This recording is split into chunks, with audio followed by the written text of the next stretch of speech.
And out of the book of Exodus, if you then you bring your sword. We have it on the wall. And I always encourage you to bring your sword, your word, because one day you may need to refer back to this word and you don't have it on the wall. Amen? Amen. And so therefore you need to know how to use your manual. The Bible, the Bible. Yes, that's the book for me. And so Exodus 1, I'm going to say 1:9, then I'm going to jump to 15 through 21. Again, the two words we do have for today is obey and disobey. Obey is to comply with or follow the commands, restrictions, wishes, or instructions. Then you have also submit or confirm or conform in action to. Then you have disobey, which is neglect or refuse to obey. So again, obeying is doing what someone asks of you, regardless if you feel like doing it or not. Also, it's to obey when someone tell you to do something. It shouldn't matter if they're in your presence. Amen. We have to understand God knows what we're doing, what we're thinking, and when we're doing it. Even though you may not see him, he's omnipresent. Amen.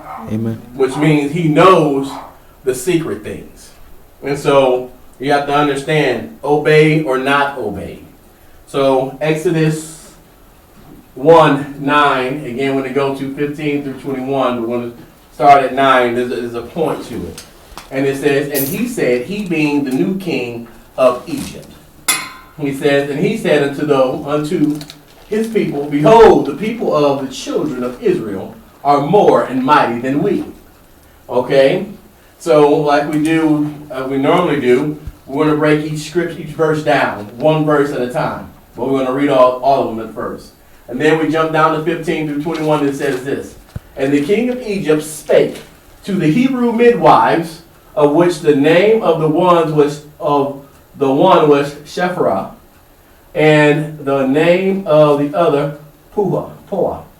And he said, when ye do the office of a midwife to the Hebrew women, and see them upon the stools, if it be a son, then ye shall kill him. But if it be a daughter, then she shall live.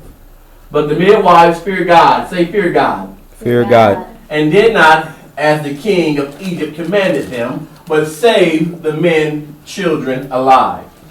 And the king of Egypt called for the midwives and said unto them, why have ye done this thing, and have saved the men, children alive? And the midwives said unto the Pharaoh, because the Hebrew women are not as the Egyptian women, for they are lively, and are delivered ere the midwives come into them. Therefore God dealt well with the midwives, and the people multiplied and waxed very mighty. And it came to pass, because the midwives feared God, that he made them houses. Again, that's the King James Version. We're going to go to the New King James, get a little bit more clarity of what is he talking about. Amen? Amen. All right, so we're going to the New King James, and it says this, and he said to his people, look, the people of the children of Israel are more and mightier than we. Then the king of Egypt spoke to the Hebrew midwives, of whom the name of one was Zephyriah, and the other was Puah. And he said, when you do the duties of a midwife for the Hebrew women and see them on the birth stool, so again, now we know that they're going to have children, right? It says, if it is a son, then you shall kill him, but if it is a daughter, then she shall live. But the midwives feared God and did not do as the king of Egypt commanded them, but saved the male children alive. So the king of Egypt called for the midwives and said to them, why have you done this thing and saved the male children alive? And the midwives said to Pharaoh, because the Hebrew women are not like the Egyptian women, for they are lively and give birth before the midwives come to them. So now we understand that, when the Hebrew, when she's ready to go, she's ready to go. Okay, she don't wait for nobody. All right. I will tell you, my wife, she must be related to these folks, and I say that because when Zariah was ready to come out, she told the doctor, once my water break, don't leave because she's coming. And as sure as God made a little green apple, as soon as the water broke, Zariah was on the way out there. The doctor had to hustle back to get there, amen? But it says, and therefore God dealt well with the midwives, and the people multiplied and grew very mighty. And so it was because the midwives feared God that he provided households for them. And then we go to Amplify. Amplified says this, he said to his people, behold, the people of the sons of Israel are too many to do and too mighty for us. So now you see fear setting in on this new king, right? All right, he says, and they greatly outnumbered us. Then the king of Egypt said to the Hebrew midwives, one of whom was named Zechariah, beauty, and the other named Hua, splendor. Okay, so now we understand what their names meant. Okay, you have to understand something. In the Bible, when they make mention of a woman's name, it's important. It has a important of it because as many times it'll say a woman or it'll say a person. But when the Bible make mention of their name, it's significance. Amen? And you have to understand that they was blessing came from these two. All right? We'll get into, again, the name of it. You obey or not to obey, the choice is yours. All right? And this is the verse when you act as a midwife to the Hebrew women. So my wife must have been Hebrew. And see them on the birth stool. If it's a son, you shall kill him. But if it's a daughter, she shall live. But the midwives feared God with profound reverence. Reverence, okay, so they respected him. Amen. And he says, and did not do as the king of Egypt commanded, but they let the boy babies live. So the king of Egypt called for the midwives and said to them, why have you done this thing and allowed the boy babies to live? The midwives answered the Pharaoh, because the Hebrew women are not like the Egyptian women. They are vigorous and give birth quickly, and their babies are born before the midwife can get to them. Wow, right? And so he says, so God was good to the midwives, and the people of Israel multiplied and became very strong. And because the midwives feared God with profound reverence, he established families and households for them. So as we can see, he gave more, and we get more of an understanding as we go through the different translations. Amen? Mm-hmm. And so when we go to last but not least, the message, which says this, a new king came to power in Egypt who didn't know Joseph. Say Joseph. Joseph. He spoke to his people in alarm. There are way too many of these Israelites for us to handle. We've got to do something. Let's devise a plan to contain them, lest if there's a war, they should join our enemies or just walk off and leave us. Then it says, the king of Egypt had a talk with the two Hebrew midwives. One was named Zechariah and the other was Hua. Again, it says, he said, when you deliver the Hebrew women, look at the sex of the baby. If it's a boy, kill him. If it's a girl, let her live. But the midwives had far too much respect for God and did not do what the king of Egypt ordered. They let the boy babies live. The king of Egypt called the midwives. Why didn't you obey my orders? You let those babies live. The midwives answered Pharaoh, the Hebrew women aren't like the Egyptian women. They're vigorous before the midwife can get there. They've already had a baby.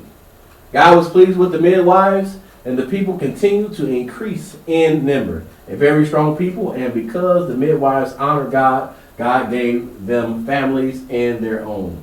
Amen. Mm-hmm. So as we can see, as we continue to go, it got clearer and clearer and clearer.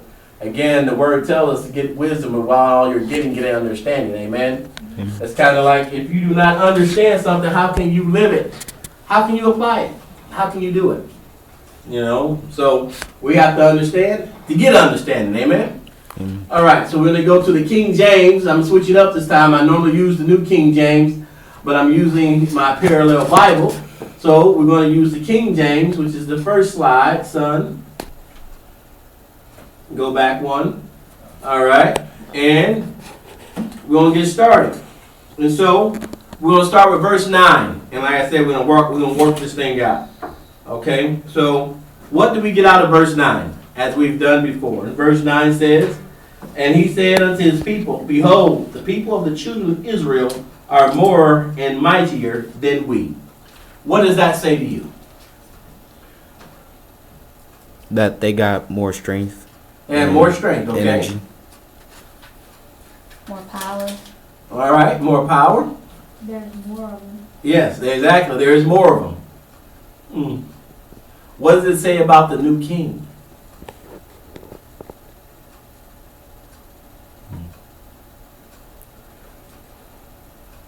And I ask that question is because if you think about what the king is saying, okay, it doesn't exactly say the king, but what are we getting out of what the king is saying? Because what I get out of it is, or what it is telling us, is people will want to hold you down. Amen? Amen. You have to understand who Joseph was and what he did for Egypt.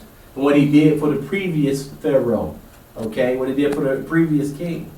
And then these were Joseph's people. Alright?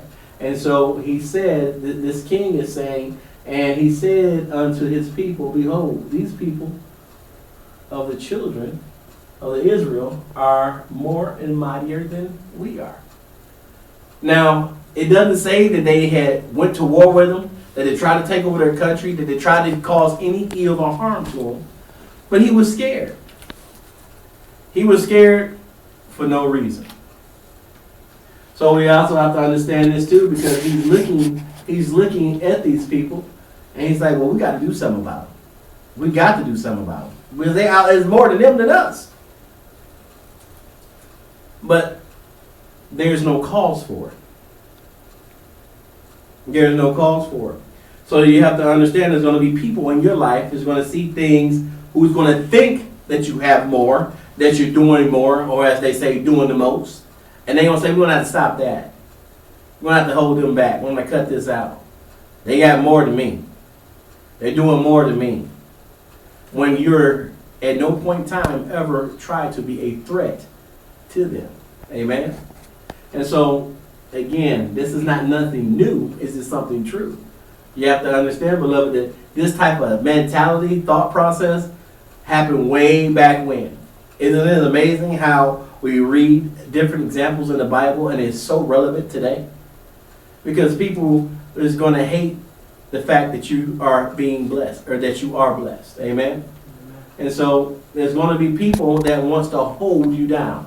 Okay? They're going to try and hold you down. Now you got some people, when they use the term hold you down, mean they're doing good for you. But we're not using it in that context. We're talking about hold you down, try and stop you from moving forward. And so people want to hold you down. And then we have, I'm going to jump to 15, and it says this. And the king of Egypt spake, or spoke, to the Hebrew midwives, of which the name of one was Ephraim, and the name of the other was Pur. Okay? What do we get out of that?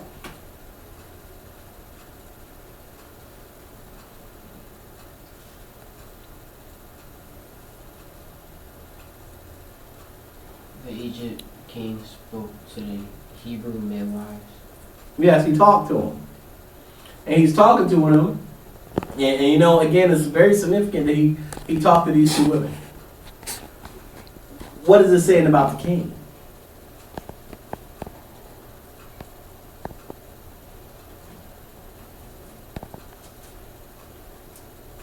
Because we read the text, and so we have to understand the context of the text, what we're leading into.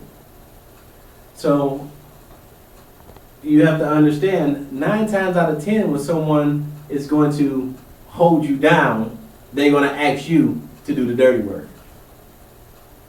He's not going to get his hands dirty, but he's going to look for you to do it. So you have to understand, beloved, sometimes, most of the time, the person that's going to try and hold you down is going to try and get you to do the work yourself. Say, I'm nobody's pawn. I'm nobody's pawn. Amen. And so we have to look at, again, these people won't get their hands dirty. They will get people to do it all the time. You know, we say you have to be careful who your friends are. Because your friends get you to do things that ain't right, then they ain't your friend. Amen? Amen. And so then we go to 16, and it says what? It says, and he said, when ye do the office of the midwife, right? When you do the office of the midwife, to the Hebrew woman and see them upon the stool, getting ready to give birth.